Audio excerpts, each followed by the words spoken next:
Inshuti zanjye bavandimwe mwongeye kwirirwa, twongere dusubire kuri rya somo ryacu kwiga ikigande mu kinyarwanda.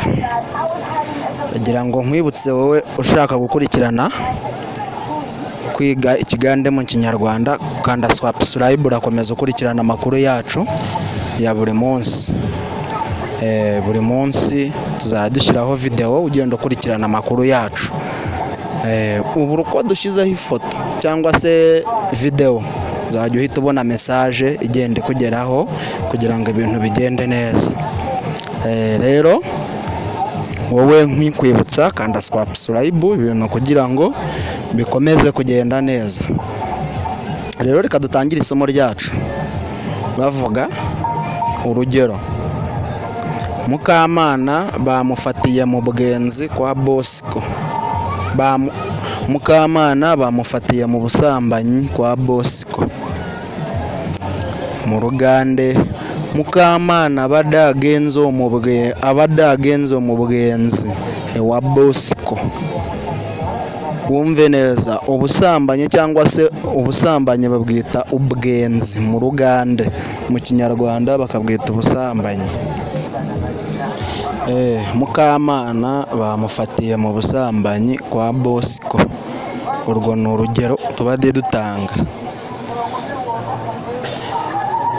Mu rugande, Mukamana yabade mu bwenzi wa Bosco. Ani yamukuteye ngandabo mukazi oyo yikweka nnyo. Ninde wamufashe kuwo mugore akunda kwihishahisha cyane? Urwo ni urunyarwanda. Ninde wamufashe kuwo mugore akunda kwihishahisha cyane? Nanjye ntago mbizi, ariko nanjye niko nabyumvishije.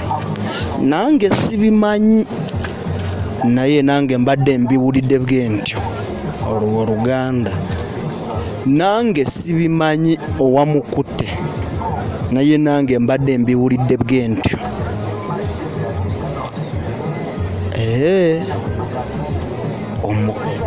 Omukazi oyo abadde asusse nnyo. Umugore uwo nguwo yari amaze igihe akora icyo kintu cyane ariko yihishahisha abantu batamureba. Uwo mukazi oyo abadde asusse, naye abadde yikweka nga abantu tibamulaba.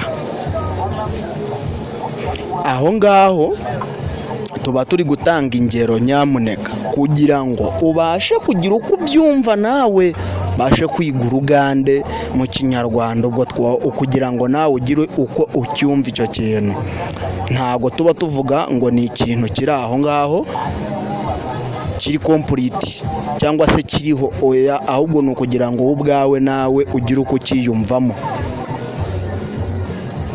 Naye ekintu kino tubadde tukyogera ngo nawe usobole kukwata, so kugamba ngo tuba tukiina.